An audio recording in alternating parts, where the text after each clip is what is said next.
स्थानिक आमदारांना त्यांना पण त्यांची पण काही चौकशी झाली नाही.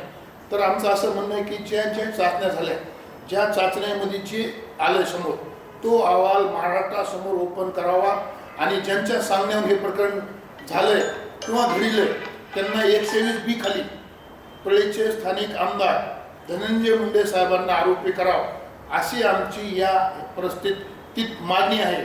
आणि 865 दिवस झाले तर आम्ही किती दिवस थांबायचं?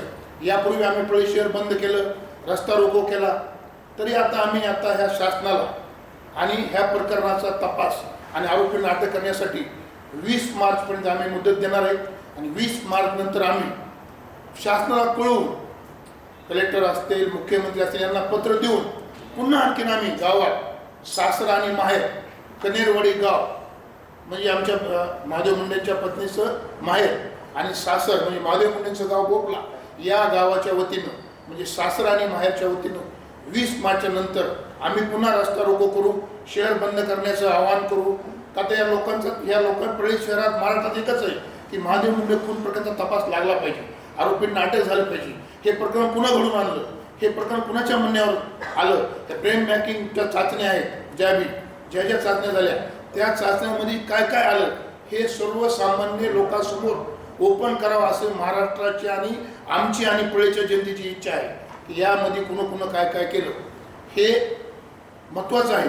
का तर एक माणूस त्याचा मर्डर परळी तहसीलच्या समोर माणसामध्ये संध्याकाळी 8-9च्या टायमाला होतो आणि त्या माणसांना मारलेले आरोपी सापडत नाही, त्या आरोपीचा तपास होऊ देत नाही.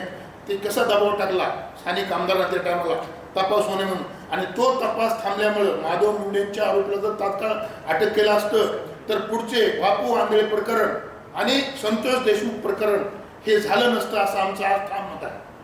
आणि आज तुम्ही का चाचण्या ओपन करत नाहीत?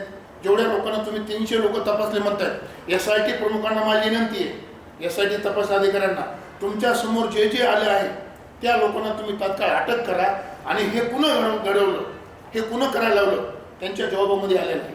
त्यांचा जबाब काय आहे चाचण्यामध्ये काय आलं आहे?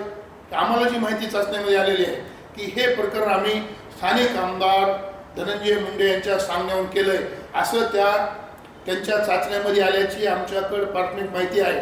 तर आमचं एकच म्हणणं आहे, जर यामध्ये स्थानिक आमदार धनंजय मुंडे साहेबच्या म्हणण्यावर हे प्रकरण झालं असेल तर SITला माझी विनंती, महाराष्ट्र मुख्यमंत्र्याला माझी विनंती की त्यांना 120B खाली स्थानिक आमदार धनंजय मुंडे साहेब यांना आरोपी करून तात्काळ आणि ज्यांची ब्रेन मॅपिंग झाली, जे चाचण्यामध्ये दोषी आढळले त्यांना अटक करावी अशी आमची प्रामुख्याने मागणी राहील.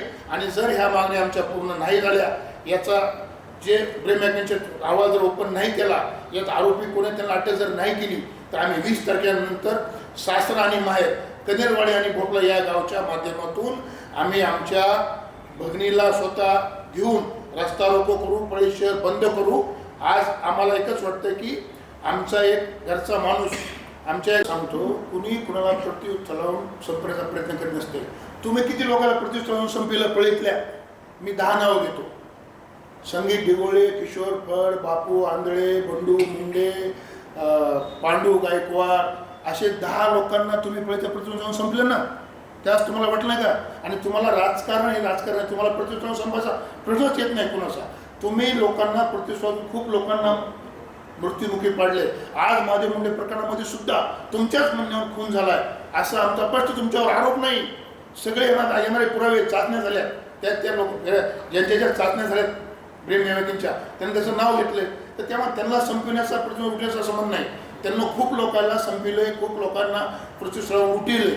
आणि आज ते म्हणतात की माझं, आणि त्यांना जे एकच सांगतो मी तुम्हाला, जो गोयेगा वही पाहेगा. तुम्ही जे पाप केलेत त्याची तुम्हाला परतफेड येणार आहे.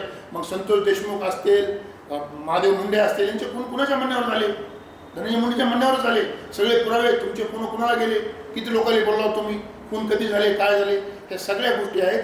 तर त्यांना कुणीही संपण्याचा प्रयत्न करीत नाहीत. त्यांना ज्या गोष्टी केल्या ते आज एक गोष्ट बाहेर येते म्हणून त्यांना दुःख वाटतं.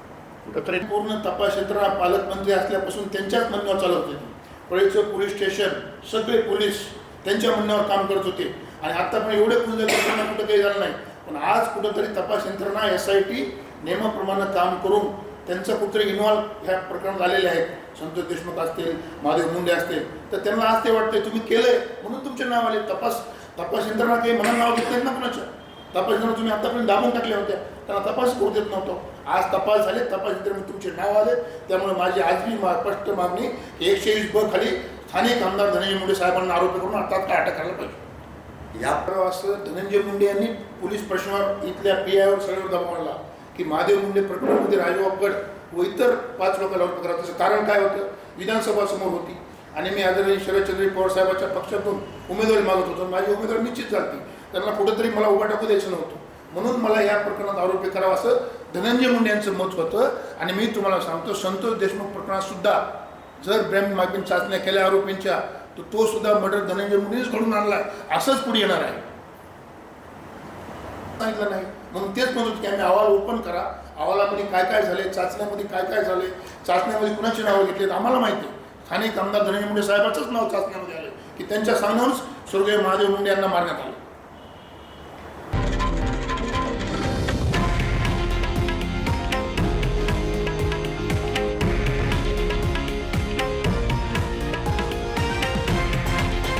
हे आहे देशातील नंबर 1 न्यूज नेटवर्क आणि आपण पाहत आहात TV9 मराठी, एकमेव.